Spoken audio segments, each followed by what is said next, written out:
Sample paper में भी आपको बताया था, और जो इम्पोर्टेंट 15 नंबर के क्वेश्चन मैंने आपको बताए थे कल, तो उसमें भी ये दिया था, यानी कि ये आपका 15 और 7.5 नंबर का क्वेश्चन आएगा ही आएगा, 100% आपको देखने को मिलेगा अब की बार आपकी परीक्षा में। तो ये कितना ज्यादा इंपॉर्टेंट है आप देख ही सकते हो, जान सकते हो, बहुत ज्यादा महत्वपूर्ण है।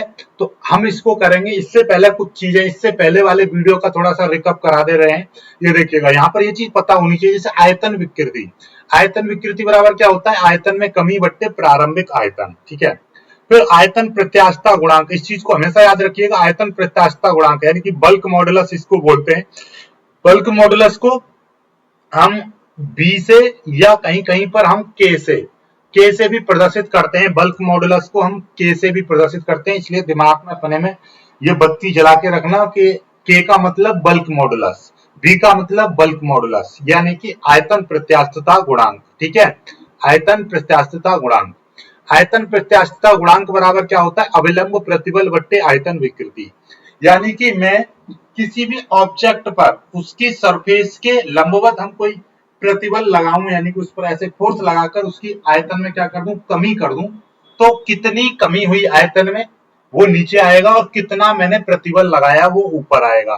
तो अविलंब प्रतिबल बट्टे आयतन विकृति, इस फॉर्मूले का यूज होगा, इसको दिमाग में रखिएगा। आगे देखिएगा, संपीड़ितता, बाकी इनको इतना ज्यादा जरूरी है नहीं। हाँ, दृढ़ता गुणांक इसकी भी नहीं आज की वीडियो में। हाँ, ये पाइसन रेशो देखिएगा, पाइसन रेशो से पहले आपको अनुदैर्घ्य, अनुप्रस्थ विकृति या पार्श्व विकृति, पार्श्व विकृति बराबर होता है व्यास में कमी। यानी कि किसी भी चीज की लंबाई को हम ऐसे खींचें तो क्या होगा? जैसे सपोज दैट, दिमाग में रखो, एक रबड़ है, रबड़, और रबड़ को मैं ऐसे पकड़ के खींचूं तो क्या होगा? उसकी जो मोटाई है, जितनी रबड़ मोटी है वो तो पतली हो जाएगी, लंबाई बढ़ जाएगी। तो किसी भी चीज की यदि हम लंबाई बढ़ाते हैं, देखिए यहाँ पर दिखाई दे रहा है ये, यहाँ से आप समझ जाएंगे। ये देखिएगा, यदि किसी भी कोई मान लीजिए एक रबड़ है, रबड़ का टुकड़ा है, ये इतना मोटा है, इसका व्यास कितना है? डी है। इसको मैं दोनों तरफ फोर्स लगाकर खींचूं, ऐसे इस तार को मैं ऐसे खींचूं तो इसकी जो मोटाई है, व्यास इसका कम हो जाएगा, लंबाई इसकी बढ़ जाएगी। बात समझ रहे हो? लंबाई बढ़ने पर उसके व्यास में कमी हो जाएगी। तो प्रारंभिक व्यास कितना और व्यास में कितनी वृद्धि हुई, उसके अनुपात को हम क्या बोलते हैं? पार्श्व विकृति कहते हैं। बात समझ में आ गई होगी। अब ये पाइसन रेशो, पाइसन रेशो का फॉर्मूला होता है पार्श्व विकृति बट्टे अनुदैर्ध्य विकृति। इन दिमाग में इन चीजों को रखेंगे तो बस अब ये आपका समझ में आ जाएंगी चीजें। अब करेंगे हम विभिन्न प्रत्यास्थता गुणांकों के बीच संबंध। आज की इस वीडियो में हम बात करने वाले हैं इसके, ठीक है। कौन सा हम करेंगे? ये देखिएगा, ये y क्या है यहाँ पर? y है यंग प्रत्यास्थता गुणांक। क्या है? यंग प्रत्यास्थता गुणांक। यंग प्रत्यास्थता गुणांक के क्या है? के है यहाँ पर आयतन प्रत्यास्थता गुणांक, आयतन प्रत्यास्थता गुणांक, आयतन प्रत्यास्थता गुणांक। और ये सिग्मा, सिग्मा क्या है? पाइसन रेशो, पाइसन निष्पत्ति, पाइसन निष्पत्ति। इन तीनों के बीच में हम संबंध निकाल रहे हैं आज की इस वीडियो में। ओके, चलिएगा आपका। अब हमने इसके लिए क्या माना है? देखिएगा, हमने क्या माना है? माना हमारे पास एक घन है, ये देखिएगा, ये घन समझते हो? इस तरीके से घन होता है, ठीक है। जैसे आप ऐसा समझिएगा, ये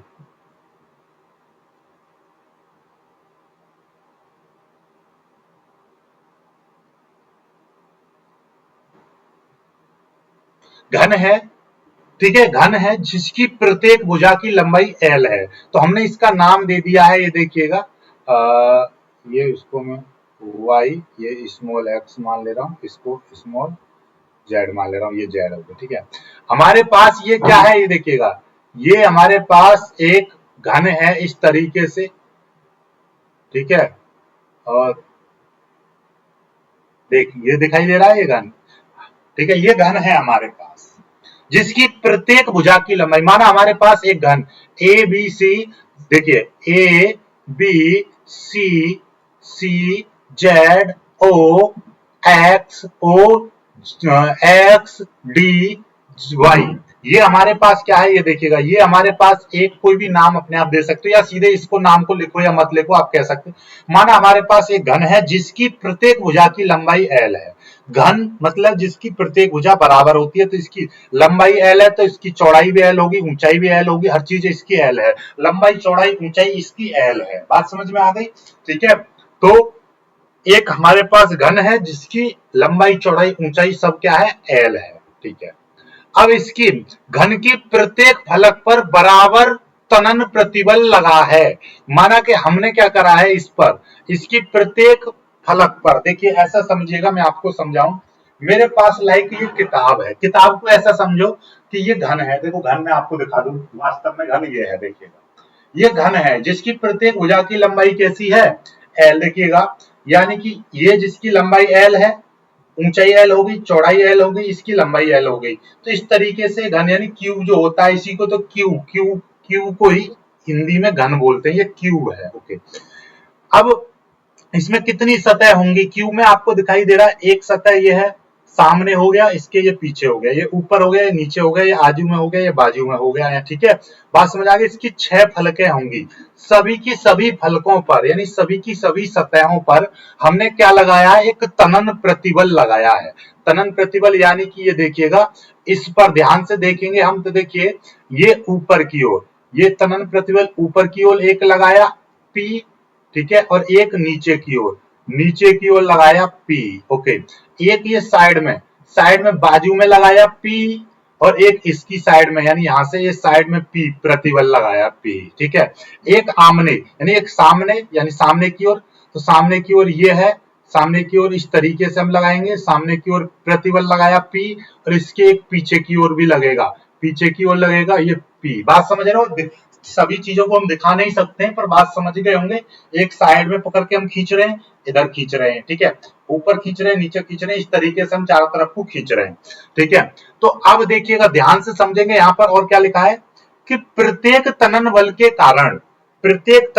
कारण तनन प्रतिबल की दिशा में विस्तार तथा शेष 2 लंब दिशाओं में संकुचन होता है। बात को ऐसा समझो कि यदि मैं x डायरेक्शन में, देखिएगा ये है x डायरेक्शन, यदि मैं x दिशा में इसको खींचूंगा, x दिशा में इसको मैं खींचूंगा, तो x दिशा में तो इसकी वृद्धि हो जाएगी।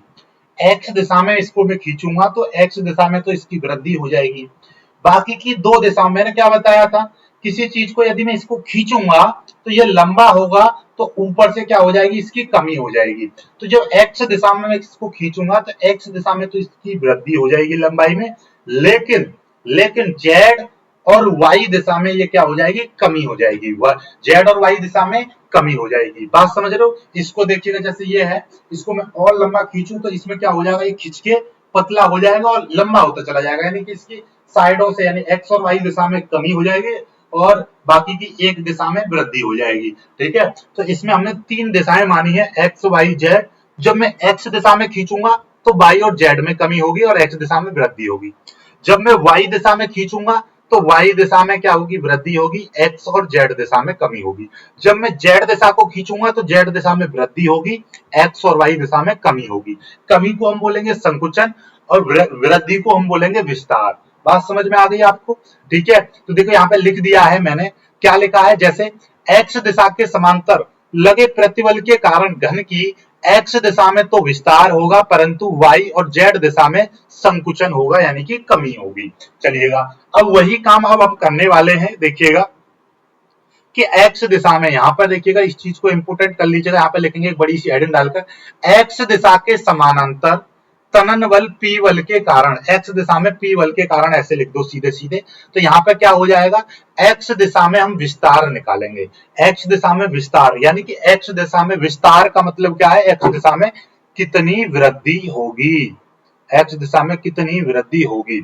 इसके लिए हम कौन सा फॉर्मूला इस्तेमाल करेंगे, जब किसी चीज में वृद्धि होती है तो हम वहां पर क्या निकालते, अनुदैर्ध्य विकृति। क्या हो जाती है वहां पर, अनुदैर्ध्य विकृति। यदि किसी तार की लंबाई l है, उस पर हमने प्रतिबल लगाकर उसकी लंबाई में वृद्धि कर दी, तो वो क्या हो जाएगा, अनुदैर्ध्य विकृति बन जाएगी। तो अनुदैर्ध्य विकृति बराबर एक फॉर्मूला होता है, ये देखिएगा, अनुदैर्ध्य विकृति, यहाँ पर मैं आपको लिख दे रहा हूं, कौन सा फॉर्मूला हमने इस्तेमाल किया है, यहां पर देखिएगा, यहां पे लिख दे रहा हूं मैं, ये वाला अनुदैर्ध्य विकृति। अनुदैर्ध्य विकृति बराबर होता है लंबाई में वृद्धि, लंबाई में वृद्धि बट्टे प्रारंभिक लंबाई। इस सूत्र का हमने इस्तेमाल किया है, इस सूत्र का हमने इस्तेमाल किया है। तो लंबाई में वृद्धि हम निकालेंगे तो क्या हो जाएगा, लंबाई में वृद्धि अर्थात लंबाई में विस्तार निकालेंगे तो इस अनुदैर्ध्य विकृति में इसकी प्रारंभिक लंबाई की, इस प्रारंभिक लंबाई की इधर क्या हो जाएगी, मल्टीप्लाई हो जाएगी। तो अनुदैर्ध्य विकृति में प्रारंभिक लंबाई, प्राइवेट लिमिटेड मत समझ लेना इसको, प्राइवेट, ठीक है, प्रारंभिक लंबाई कि हमने क्या कर दी, मल्टीप्लाई। और अनुदैर्ध्य विकृति किसमें थी, आपने एक फॉर्मूला और सीखा होगा, एक फॉर्मूला और सीखा होगा, यंग प्रत्यास्थता गुणांक बराबर क्या था, यंग प्रत्यास्थता गुणांक बराबर था फॉर्मूला अनुदैर्ध्य, अनुदैर्ध्य विकृति बट्टे अनुदैर्ध्य प्रतिबल, सॉरी, यंग प्रत्यास्थता गुणांक बराबर अनुदैर्ध्य प्रतिबल, अनुदैर्ध्य प्रतिबल बट्टे अनुदैर्ध्य विकृति। यही फॉर्मूला था कि नहीं था, अनुदैर्ध्य विकृति ये फॉर्मूला था। तो भैया हम अनुदैर्ध्य विकृति निकालेंगे तो अनुदैर्ध्य विकृति इधर चला जाएगा, ये y इधर आ जाएगा, यानी कि मैं अनुदैर्ध्य विकृति निकालूं, अनुदैर्ध्य विकृति निकालूं तो फॉर्मूला क्या हो जाएगा, नॉर्मल मैंने प्रतिबल लिख दिया बट्टे और यहाँ पे y लिख दूंगा, क्योंकि ये यंग प्रत्यास्थता गुणांक का ये फॉर्मूला होता है। तो अकॉर्डिंग दिस हमारा अनुदैर्ध्य विकृति का भी एक फॉर्मूला हो गया, प्रतिबल बट्टे यंग प्रत्यास्थता गुणांक। यंग गुणांक आप लिख सकते हो या यंग प्रत्यास्थता गुणांक लिख सकते हो। तो प्रतिबल हमने क्या माना है, P माना है, वो यंग प्रत्यास्थता गुणांक y और प्रारंभिक लंबाई l। तो टोटल मिलाकर मतलब क्या हो गया, x दिशा में विस्तार कितना हो गया, P बट्टे y इंटू एल इतना हो गया। ठीक उसी प्रकार से अब हम क्या निकालेंगे, जब हमने x दिशा में हमारा विस्तार हुआ है, x दिशा में हमारा विस्तार हुआ है तो हम क्या निकालेंगे, y दिशा में कमी निकालेंगे, यानी कि संकुचन निकालेंगे। तो अब हम क्या करेंगे, y दिशा में संकुचन, y दिशा में संकुचन निकालेंगे अर्थात y अक्ष की दिशा में संकुचन निकालेंगे। तो संकुचन का मतलब क्या होता है, कमी, और कमी किसमें आती है, पार्श्व विकृति।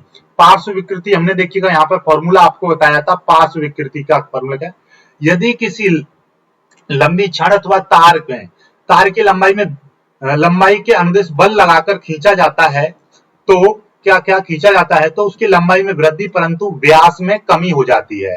अर्थात छड़ के व्यास में परिवर्तन डेल्टा डी और प्रारंभिक व्यास डी है, तो उसके अनुपात को हम अनुप्रस्थ विकृति या पार्श्व विकृति कहते हैं। तो पार्श्व विकृति बराबर एक फॉर्मूला बनता है, व्यास में परिवर्तन, मोस्टली क्या होगा, व्यास में कमी होगी, तो व्यास में कमी बट्टे प्रारंभिक व्यास। तो हम व्यास में कमी निकालेंगे तो क्या हो जाएगा, पार्श्व विकृति इंटू प्रारंभिक व्यास। तो यहाँ पर व्यास क्या है, यहाँ पर तो व्यास सब कुछ वही है, प्रारंभिक लंबाई, तो व्यास इसका लंबाई है, ठीक है, तो प्रारंभिक लंबाई हो जाएगी। तो इसका मतलब क्या है कि हम नीचे यहाँ पर करेंगे तो पार्श्व विकृति में मल्टीप्लाई कर देंगे प्रारंभिक व्यास यानी कि प्रारंभिक लंबाई की, तो ये क्या निकल जाएगी, ये निकल जाएगी उसमें कमी, ठीक है। और कमी को हम क्या बोल रहे हैं, संकुचन। तो संकुचन y दिशा में संकुचन हम निकाल रहे हैं, तो इसका मतलब क्या है कि पार्श्व विकृति अर्थात कि पार्श्व दिशा में कितनी कमी हुई, यानी कि उसके व्यास में कितनी कमी हुई, ठीक है, इनटू प्रारंभिक लंबाई। और पार्श्व विकृति का एक और फॉर्मूला आ जाता है, ये कौन से, ये देखिएगा, पाइसन रेशो, पाइसन निष्पत्ति बराबर एक फॉर्मूला होता है पार्श्व विकृति बट्टे अनुदैर्ध्य विकृति, कल वाली वीडियो में हमने कराया था। तो यहां से हम पार्श्व विकृति निकालेंगे तो क्या हो जाएगा, पाइसन रेशो यानी कि पाइसन निष्पत्ति मल्टीप्लाई कर देंगे, इसकी मल्टीप्लाई इधर कर देंगे तो अनुदैर्ध्य विकृति ये मल्टीप्लाई हो जाएगी। तो ओवरऑल देखा जाए तो ये देखिए पार्श्व विकृति बराबर क्या हो जाएगा, पार्श्व विकृति बराबर हो जाएगा आपका ये पाइसन निष्पत्ति इंटू अनुदैर्ध्य विकृति, और ये प्राइवेट लिमिटेड आप समझ ही रहे हो, प्रारंभिक लंबाई, ठीक है। अब आपको पता चल गया कि पार्श्व निष्पत्ति क्या है, सिग्मा है। अनुदैर्ध्य विकृति अभी अभी हमने निकाली थी, अनुदैर्ध्य विकृति क्या निकाली थी, देखिए अनुदैर्ध्य विकृति यानी कि प्रतिबल बट्टे यंग गुणांक, यानी पी बट्टे वाई, ठीक है, ऊपर अभी निकाला है पी बट्टे वाई और प्रारंभिक लंबाई होगी एल। तो ये वाई दिशा में क्या निकल आया, संकुचन निकल आया, अर्थात यहाँ पे लिख लेंगे हम वाई दिशा में संकुचन, वाई दिशा में ये संकुचन निकल आया। ठीक इसी प्रकार से हम जेड दिशा में संकुचन निकालेंगे तो वो भी इतना ही होगा, सिग्मा इतना, ठीक है। अब इसी प्रकार से हम सीधे सीधे सभी दिशाओं में करेंगे, सभी दिशाओं के लिए करेंगे। अब हम क्या कर रहे हैं, ये हमारा यहाँ पर हमने क्या निकाला था, ये एक्स दिशा में विस्तार निकाला था। अब हम क्या करेंगे, वाई दिशा में तनन बल के कारण, वाई दिशा में तनन प्रतिबल के कारण तो क्या होगा, वाई दिशा में विस्तार होगा, जेड दिशा में संकुचन होगा और एक्स दिशा में संकुचन होगा। तो संकुचन कितना हो रहा है, संकुचन इतना हो रहा है और विस्तार इतना, जो हमने ऊपर लिखा था वही सेम सेम लिख दिया, क्योंकि यहाँ पर हम सेम प्रतिबल लगा रहे हैं। और ये क्यूब तो एक जैसा रहेगा, इसकी लंबाई बराबर है, चौड़ाई बराबर है, ऊंचाई बराबर है, सब सरफेस बराबर है, हर तरह से बराबर है। तो एक दिशा में खींचेंगे, जितना एक्स दिशा में खींचेगा उतना ही वाई दिशा में खींचेगा। क्यों, क्योंकि इसकी लंबाई बराबर है, चौड़ाई बराबर है, ऊंचाई बराबर है, ठीक है। तो जब वाई दिशा में इतनी वृद्धि होगी तो भैया जेड दिशा में इतनी कमी होगी और एक्स दिशा में इतनी कमी होगी। ठीक उसी प्रकार से अब हम निकाल रहे हैं क्या, इसी प्रकार से जेड दिशा में हम क्या निकालेंगे, जेड दिशा में तनन प्रतिबल के कारण निकालेंगे। तो जेड अक्ष की दिशा में विस्तार इतना होगा तो एक्स अक्ष की दिशा में इतनी कमी होगी और वाई अक्ष की दिशा में इतनी कमी होगी। टोटल मिलाकर अब हमको सारी चीज पता चल गई। तो अतः अब हम कहेंगे एक्स दिशा में परिणामी विस्तार कितना होगा। भाई एक्स दिशा में अब हम कर रहे हैं, हमको पता है कि भैया ऐसे खींचा तो एक्स दिशा में इतना, तो ये विस्तार ये पॉजिटिव लेंगे, वाई दिशा में जो कमी है उसको नेगेटिव और जेड दिशा में जो कमी है उसको नेगेटिव। क्यों, क्योंकि जब हम एक्स दिशा में खींचेंगे, एक्स दिशा में तो वृद्धि हो जाएगी, वाई दिशा में कमी और जेड दिशा में कमी हो जाएगी। तो हमें पहले से ही पता है कि भैया यहां से देखिएगा, आपको पता है जब हम एक्स दिशा में विस्तार कर रहे हैं तो इतना तो बढ़ गया एक्स दिशा में, लेकिन वाई दिशा में इतनी कमी हो गई और जेड दिशा में इतनी कमी हो गई, जेड दिशा में इतनी कमी हो गई। इन दोनों को घटा देंगे, सिंपल सी बात है। तो ये P अपॉन वाई एल ये वृद्धि हो गई, ये संकुचन था, ये कमी हो गई, ये कमी होगी। तो जो कमी है वो माइनस में लगाई है, ठीक है। अब मेरे को एक चीज बताइए, ये चीज सेम है, ठीक है, और ये चीज सेम है। जब हम करते हैं माइनस का एक्स और माइनस का एक्स तो ये कितना हो जाएगा, माइनस का 2x हम लिख देते हैं, लिख सकते हैं। तो ऐसे ही ये x मान लो, ठीक है ना, ये सारी चीज x मान लो और ये भी चीज x हो जाएगी। तो x और x माइनस का 2x, तो -2 लगा दिया, sigma P Y P L, sigma P L बट्टे वाई हो जाएगा। y हमने नीचे यहाँ पर y है, ये वहां पर y है, y मैंने एलसीएम ले लिया तो यहाँ पर ये पी एल जो का त्यों आ गया और यहाँ से टू सिग्मा पीएल ये आ गया। अब यहाँ से पीएल में कॉमन ले लूं तो देखिएगा पीएल मैंने कॉमन ले लिया, नीचे से ये वाई कॉमन ले लिया, तो यहाँ पर कितना बचेगा, ऊपर यहाँ पर केवल 1 बचेगा और यहाँ पर 2 सिग्मा बचेगा। ये चीज बात समझ में आ गई होगी। हमने यहाँ से क्या किया, ये पीएल है, यहाँ से ये पीएल कॉमन ले लिया तो ये कितना हो जाएगा, पीएल में कॉमन ले लूंगा तो यहाँ पे बचेगा 1 और ये हो जाएगा 2 सिग्मा अपॉन ये है वाई। अब वाई को मैं इसके साथ लिख दे रहा हूं तो ये इतना आ गया एक्स दिशा में परिणामी विस्तार, ठीक है। तो यहां पे लिखेंगे एक्स दिशा में परिणामी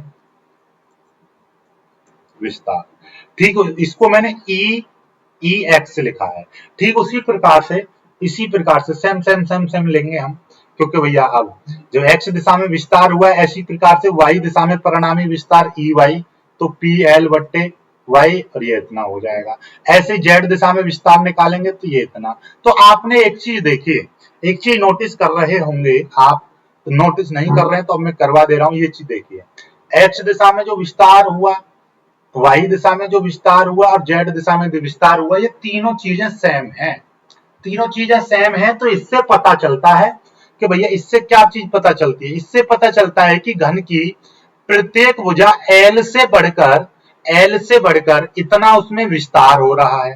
पहली लंबाई 10 थी, 5 सेंटीमीटर बढ़ गया, 10 सेंटीमीटर थी, 2 सेंटीमीटर उसमें विस्तार हो गया, तो टोटल लंबाई कितनी होगी 12, 10 प्लस 2।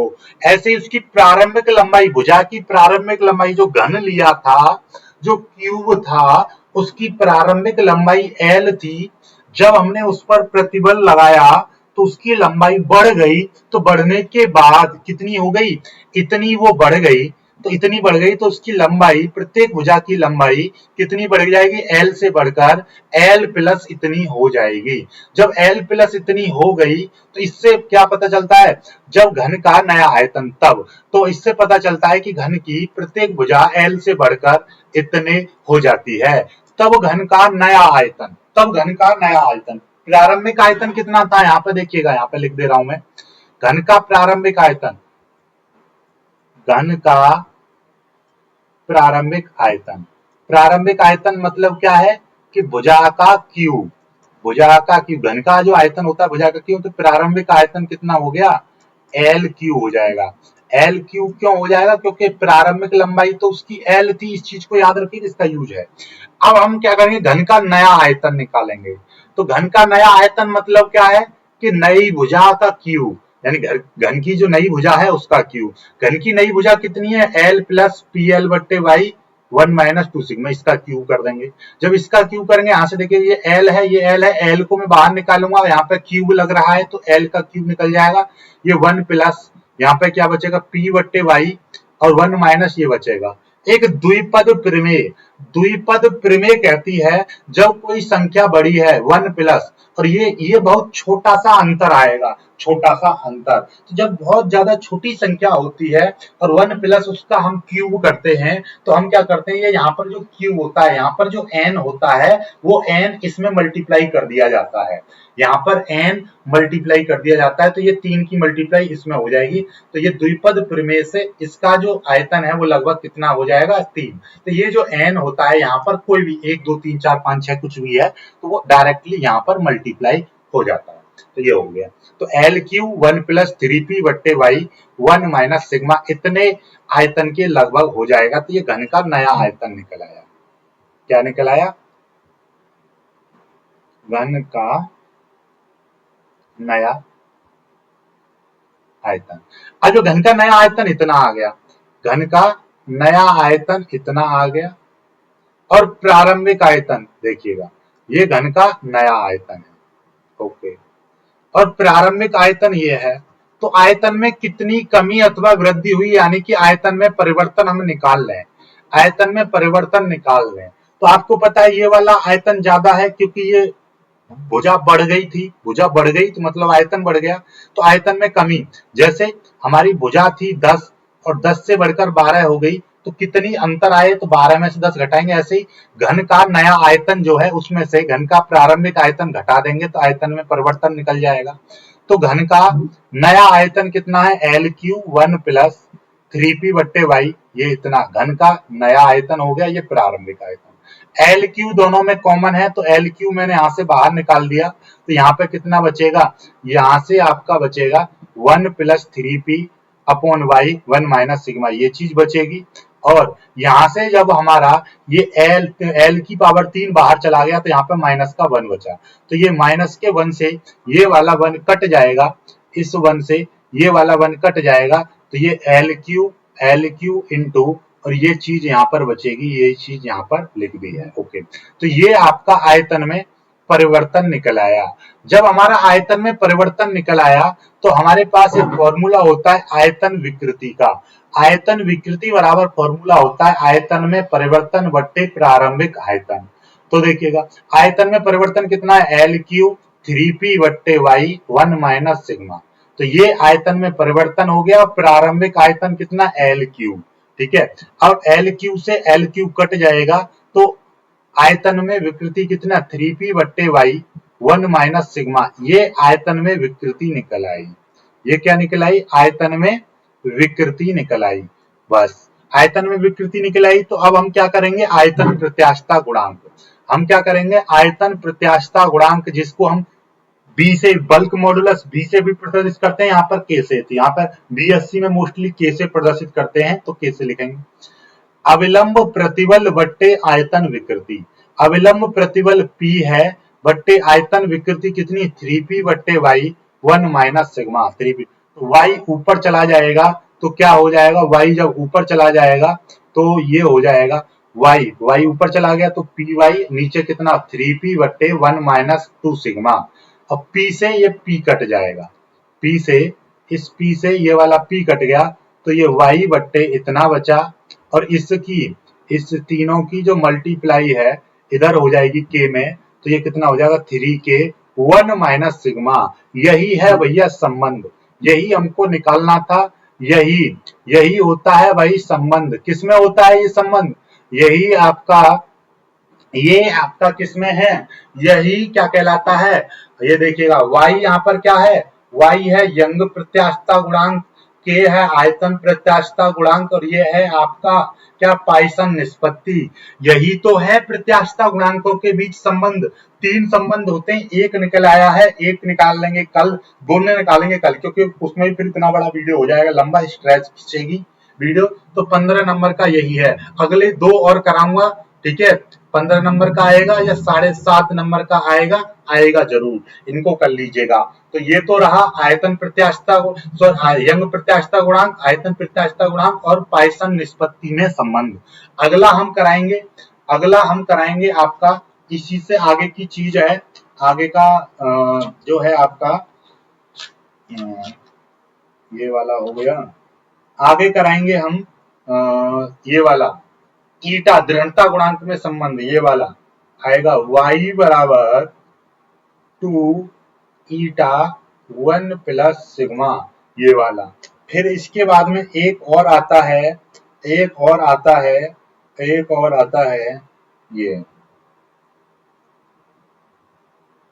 y बराबर 9 ईटा के बट्टे ईटा प्लस 3k, ये रहता है। तो ये 2 संबंध और मेरे को कराने हैं तो मैं करा दूंगा, बिल्कुल भी टेंशन नहीं लेने का है, ये अगली वीडियो में कराएंगे। वीडियो को लाइक करके शेयर कीजिएगा, चैनल को सब्सक्राइब कर लीजिएगा। जय हिंद।